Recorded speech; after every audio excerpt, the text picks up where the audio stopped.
I will teach you the uh, geography part of your social science. That is the first chapter of your geography. That is resource and development. Okay, we will come to know what is resource and what are its development. Basically, it's a very short topic and it's a very easy topic. First of all, we will know what is resource. Okay, let us know what resource basically is.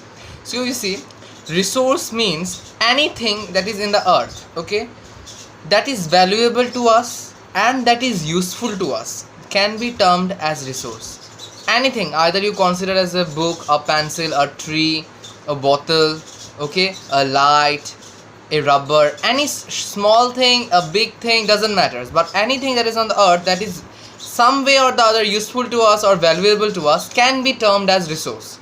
Okay, and this resource, it is available, means it is spread it out throughout the world. You can find everywhere resources. Okay, next, what is being told, you see, resources are also being divided into various types. Okay, on the basis of origin, the first comes here on the basis of origin. So comes on the basis of origin?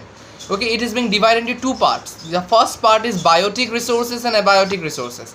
So we need to know what biotic resources is and what abiotic resources is. So you see, biotic resources means those resources which are obtained from biosphere, such as, you see, human beings. We the human beings, flora, fauna, you know about flora, fauna, right? Means the plants and animals. Talking about the plants and animals, then you see, talking about human beings, that means any sort of creature in this earth that is valuable and useful, but that basic point is that has got life, that has life. Any creature that has life is termed as biotic resources. Any creature on the earth that doesn't have life, such as stones. You see, stones are also very valuable to us for making large dams, bridges, or houses or buildings. Stone is necessary. Okay, then this sand, each and every commodities on the earth. So this this one particular sand also, so it is also useful to us and it is also considered as a resources. Okay, but the sand has not got any life, so it will not come under the category of biotic resources. Okay, it will come under the category of abiotic resources. So those resources, as basically you need to know, those resources which have life are termed as biotic resources, and those resources which doesn't have life are considered as abiotic resources. Okay, and it falls, this biotic and abiotic, it falls on the basis of origin. It is the first classification of resource. The second comes on the basis of exhaustibility. On the basis of exhaustibility, if we talk about, there comes two types of resources. One is renewable resources, the other is non-renewable resources. Now you see, we need to know what renewable resources are. Renewable resources are those resources which can be renewed again. We can reuse it. Okay, renewable means we can reuse it. Okay, so those resources can be termed as renewable resources, such as, you see, air. I am taking oxygen and I am leaving out carbon dioxide. So that air, again, maybe that air can be used by someone else. It is used, that particular carbon dioxide which I am leaving, it is basically used by the plants. The plants are living. So this air, it is not going waste. The water from the river, suppose you took some water, you washed your hand, the water, it went to the river, it will go far distance and it will clear many of these things. Ultimately, somewhere or the other, village people may consume that water only. Maybe the particles, the poisonous particles or any substance, the dirty particles may get separated by the stones, grazing through the stones, because stones clear water. So that may also can happen. So water can be reused, it doesn't get exhausted. Okay, it doesn't get finished ever. Okay, so those resources which doesn't get finished can be termed as renewable resources, means that can be reused again, renewed again. Okay, and non-renewable resources means those resources which cannot be renewed again. Suppose you see, so there are, in our day-to-day life, many motor and vehicles are running here and there. So suppose to ride a bike, if we put on a petrol there, the petrol, once we put it, so why does we need to put each and every time petrol on the bike or the car, anything, petrol, diesel? Why? There has to be a question of why are we putting means everyday filling up the tank of the motorcycles. Why? Because it is getting finished. They are not exhausted, they are not unexhausted. Okay, so those resources which get finished after use, suppose coal, petroleum, this kind of things. Okay, so that can be termed as non-renewable resources. Okay, next comes on the basis of ownership. Ownership means owner. If we talk about an owner, it is being divided into four types. The number one comes your individual resources. So if we talk about individual resources, you see, in case of individual resources, the parks and grazing lands, it falls in the parts of in this part of individual resources. Now you see, suppose I have a plot of land, so I'm thinking of making a park there. Okay, fine, it's up to me. I will make a park for the children, so that is my individual property. I can build up my own building also. Okay, so those land also is also considered as a resource. So those land which is also useful and which is also termed as resources, if we use it in our individual way and those belongs to a particular individual person, is termed as individual resources. Okay, next comes community owned resources. So those resources which are owned or controlled by a particular community, means some, now you see, one person doesn't forms a community, two more or 3 to 4 persons together, more than 3 to 4 persons, they form a community. So those resources which are basically controlled by a community, you can term that as a community based resources or community owned resources. Suppose you see, suppose I live in a village and there is a very large pond there. So all over the village, the female people, they come there to wash the clothes, to take bath, or the child takes bath. My child, your child, doesn't matter, so everyone is taking bath there. So those resources, that kind of resources, that pond also, that river water, that pond, anything where it can be termed as community based resources, means those are controlled by the community. Okay, second comes your national resources. So you see, as India is one country and this is also a nation. Okay, so you see, those resources which are basically means owned by a particular nation, this can be termed as national resources. Okay, and it has to be legal. Okay, suppose you see wildlife sanctuary. So any wildlife sanctuary in suppose in Assam, if you talk about, suppose the Dibru-Saikhowa National Park also it comes. So the Kaziranga Wildlife Sanctuary, Manas National Park, Pobitora Wildlife Sanctuary, there are many are them. So these basically belong to the country. It is not, it belongs to a particular country in which where it is situated. Okay, so this kind of thing, this doesn't belongs to me, doesn't belongs to you also. So it basically belongs to the government. So those resources which are basically owned by the government also you can term, and it is basically owned by the nation, particular nation, can be termed as national resources. Okay, forest. Okay, next if we talk about, it comes international resources. So you see, on the basis of ownership, when we are talking about, the last comes your international resources. International resources means there has to be a margin area. Suppose you see, those resources are basically owned internationally. Internationally means, suppose you see, so Indian Ocean. So if there are beside India, you see, just in the lower part of the India, you can find, in the southern part of the Indian Ocean is located. So you see, means the Indian Ocean, some part of the Indian Ocean, it comes under the country, because there is a range, there is a means what to say, a limit is being made that up to this part, up to this area, it falls, this ocean falls under India, and up to this area it falls under some other nation. So there are divisions made. So this kind of oceans, okay, so certain mountains, suppose you say the Himalayas, so it is it started from China and it is over going from Nepal to India, some parts of Kashmir. So you see Nepal, so that mountain is also, it is international also, because China comes here. Okay, so that mountain, we cannot divide it, but yes, we can divide it geographically. Okay, we cannot cut it into two pieces, but geographically we can basically divide it on the border lines. Okay, so that kind of resources that are owned internationally are also called international resources. Okay, because China is owning half of the Himalayas, India is owning half of the Himalayas. Okay, that is also told. Now next comes your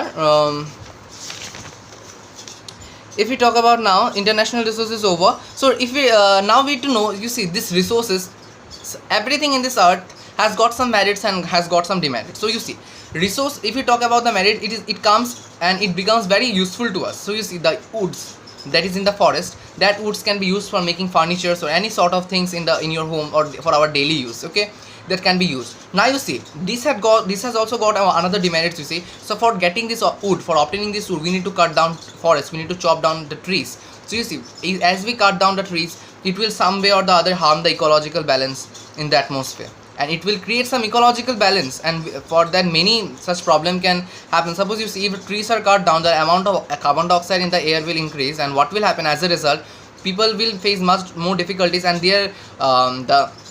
in the air the carbon dioxide will rise up, and also you see, due to less as the pollution level increases, the ozone layer, which is the topmost layer of the atmosphere, that ozone layer also, it gets very affected by this. Okay, by which this UV ray passes through, and it may harm our skin also, and it may harm the glaciers also, and glaciers may melt.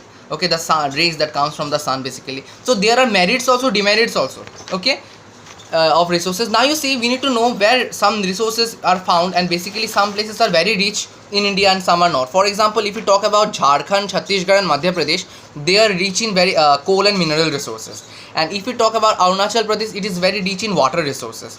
Next, if we talk about Rajasthan, it is very rich in solar energy and wind resources. Okay, so it is being divided. So resource in each and every place you cannot find particularly every resources. So all places of India, it varies from one to another. Okay, some places you can find availability of resources, some you may not find also, somewhere you may find problem, somewhere you may not find also. And it is also not necessary that each and every resources can be found in one place also. Okay, resources are found on this particular places where they are applicable. Okay, means where they need to be. Okay, now you see, next comes your conservation of resources. Now you see, if you talk about conservation of resources, conservation means you can preserve, you can save it. So if we use some resources that cannot be saved, means those are non-renewable. Okay, those cannot be renewed. If we use it continuously and if we use it in a massive rate, one day or the other it will get extinct. It won't be anymore in this planet Earth. So what will happen? So we need to use it how much it is necessary to us. So conservation is very important. We need to save it. How much it is necessary, you use that only. So resource conservation is also very important for means it plays a very important role for the nature, because if some resources get extinct, sometimes many natural phenomena also takes place. Okay, earthquakes and all, because all of them are interrelated, one is related to the other. Okay, next comes, if according to your book, land resources. So if we talk about land resources, you see, land is also considered as a resource, and it is so valuable natural resource. So land is basically nature, it is obtained from nature. Now you see, through this land, what are the benefits that we can get?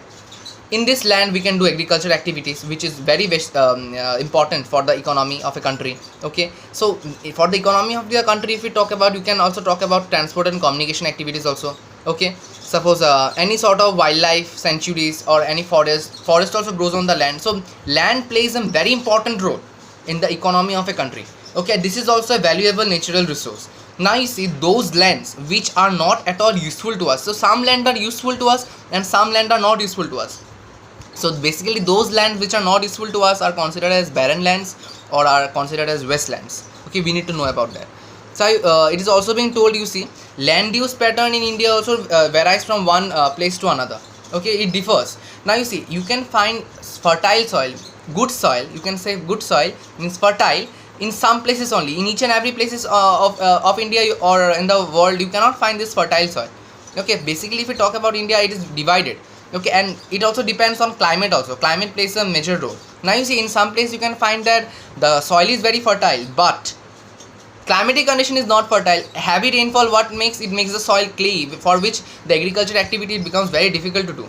Okay, next if we talk about this land degradation, no wait 1 minute, land degradation. What happens if we talk about land degradation? Land degradation and conservation of measure means land also get damages. Okay, in some waste, in some land, if we throw all the waste, each and every from one particular city, all the wastes are being thrown on that land for years and years. It is being thrown, so that land basically it gets, you can say it get died up, it dies. So for in that particular land, that we cannot do any sort of agricultural activity. It doesn't becomes any more fertile there. It becomes completely infertile. So land degradation is also very important. Means it's a cause of the nature. Okay, and it's a cause of a resource also. Now you see, soil. If we talk about the next topic, soil. Soil is a very important renewable resource. It falls in the renewable resource. And basically in the soil, what happens? Agricultural activity takes place, and this soil is very useful to us. Okay, it is a medium for the living organisms to survive, you can say as. So soil is being also divided into many 4 types. There are topsoil, subsoil. You can come to know as you read your book. Okay, this is not so important, but you see, classification of soil is also very important according to class 10 book. Now it is being told that soil is being divided into many types. The first type that comes is the alluvial soil. So we need to know what alluvial soil is. So it is the most widely spread soil all over the world. You can find this alluvial soil in the Ganga Mahanadi Delta region of India. Okay, alluvial soil consists of sand, silt and clay. It consists of sand, silt and clay, and according to age, if we talk about the age of the soil, so alluvial soil is being divided into 2 parts. One is the old alluvial soil and the new alluvial soil. The old alluvial soil is considered as bhangar and the new alluvial soil is considered as khada. Okay, alluvial soil as a whole as very fertile, and you need to know that alluvial soil is very fertile soil. Okay, next comes your black soil. So you see, black soil is the soil which is very suitable only for cotton cultivation. Cotton cultivation is basically done in black soil, and you can find this cotton soil in the plateau regions of Maharashtra, okay, or Shushtrasta. Okay, you can find it there in the Malwa Plateau, Madhya Pradesh. So black soil is basically clay. You can find there clayey materials. Okay, you can find clayey materials there. Next comes your red and yellow soil. So red soil develops on the crystalline igneous rocks. Okay, it develops in the crystalline areas. Crystalline means in the form of crystals in the igneous rocks, and in the area of lower rainfall, where in such area where we can find lower rainfall, this red soil is basically found there. And Odisha and Chhattisgarh, it is most important. These places are in these places you can basically find this red soil. Laterite soil. Next comes your laterite soil. So laterite has been derived from the Latin word later. So where this laterite name has came from? It has came from the Latin word later, and laterite soil develops in area having high temperature and also heavy rainfall. Okay, in these places it is found. You can find it basically in Kerala, Tamil Nadu. Okay, next comes your arid soil. So arid soil is that soil which is basically red, little red to brownish in color.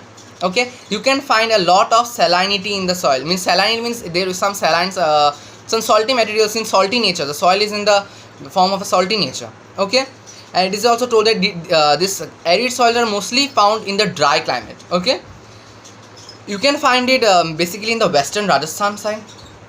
Okay, next comes your forest soil. So forest soils are basically, I think it is very common to you. Forest soils are mostly found in the forest areas, in the mountain areas and the forest areas. Okay, where sufficient rainfall can be found.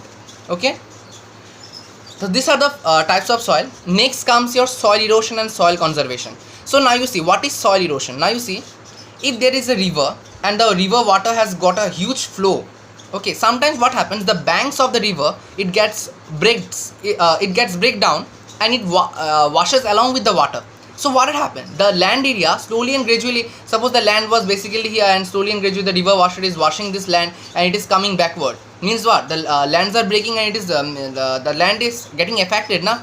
So that is called as soil erosion. You can consider it as soil erosion. Those soil, sometimes it gets deposited in the water, or sometimes they basically form a channel in the river itself, or they get deposited in some places. Waters, sometimes sands also. Okay, and soil conservation means, as I have told you, you see farming, in the agriculture activities also, you don't think that as agriculture activities are being done, soil is not getting affected. So soil also gets affected by these agriculture activities also. Agriculture, you see, while doing agriculture, we put many chemicals there in this plants, so that the plant doesn't get affected by any sort of, because there are many insects and such, just locusts and all, they eat down these plants and all, and it becomes very harmful for us. So what had happened, this when we put chemicals while the agricultural process, these chemicals, when it falls on the soil, it makes the soil some way or the other very affected. Okay, and after that what had happened, it directly affects, means you can consider it as a defect method of farming. Okay, so soil erosion is also one other factor.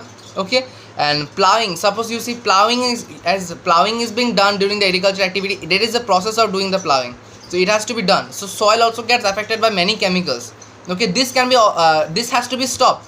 Okay, or else if the soil in each and every places on the earth, soil becomes infertile, where can we do this agricultural activities? Okay, because for agricultural activity the soil has to be very fertile, and agriculture activity you need to do in a very proper way, and the soil has to be very fertile. It has to be done in rows, in proper rows, not getting collided all together. Okay, so it is very important. So these are basically the points of your book, soil erosion, soil conservation. Okay, soil conservation, we need to conserve this, so this has to be stopped. Okay, this soil erosion, putting these chemicals, you put this chemical on these plants properly, not that you have thrown it up and the soil gets affected. For gaining one thing, you are making the soil affected. Okay, so this is the basic point you need to know. This is all about the chapter, soil and resources. Basically each and everything, this, if we talk about water, soil, fire, in some way or the other, this fire also, as it is harmful to us, water is also so harmful to us. People may die out of by getting drowned in water, and fire by getting this fire may also caught in my house also.